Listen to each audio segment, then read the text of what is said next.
আমাকে বিয়ে করতে হলে ব্যবসায়িক, অবশ্যই ব্যবসায়িক হতে হবে। খয়রাত করে খাই কে হেতে হইবে না?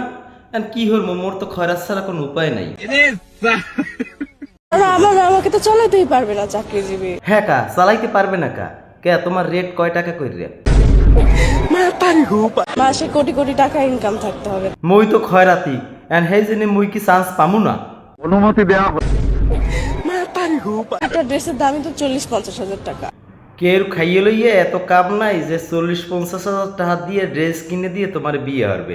এইটা একটা কথার মতো কথা কইছো। হ্যাঁ, এই খাউজনি কেউ রোডে নাই। এই খাউজনি উঠতে পারে কাগো জানো?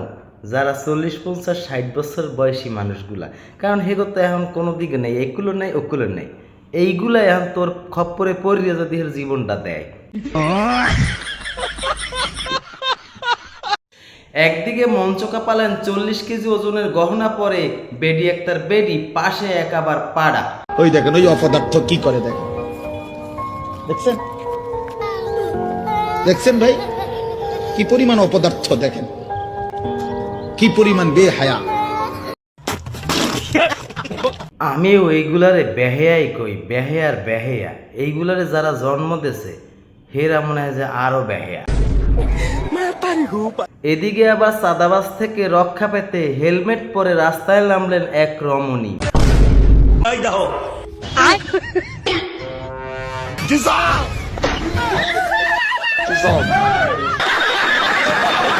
কি ব্যাপার, হুজুরে কই যায় ডোল লইয়া? এ হুজুর, ও কোনো জায়গায় কি আসর মাসর হইবে নাকি? প্রথমে বুঝলাম এটা ডোল না, এটা মনে হয় যে হুজুরের কোনো জিনিসপত্র হইবে। দেখছেন হুজুরে রওনা দেছে, হুজুরের থেকে ডোলটা বড়। আচ্ছা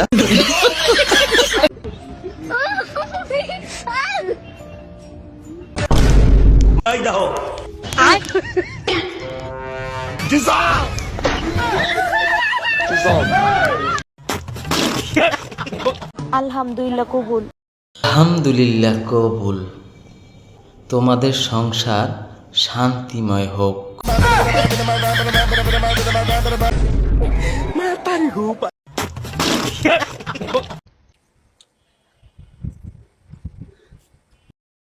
দেখেন বাম হাত দিয়া পানিটা কেমনে খাইলো, দিন দিন কি ফাইজলামি করে এই হুজুর।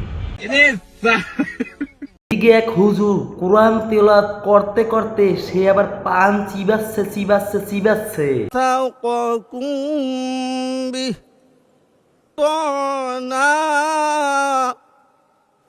হুজুর বিরক্ত করার জন্য আপনার কাছে সরি, একটু পান্ডা চিবেই এলেন ভালো মতো। সবাই দেখে ইংল্যান্ড আর আর্জেন্টিনার বিশ্বকাপ, আর এই ব্রাজিল বাইটা দেখে ব্রাজিলের বিশ্বকাপ।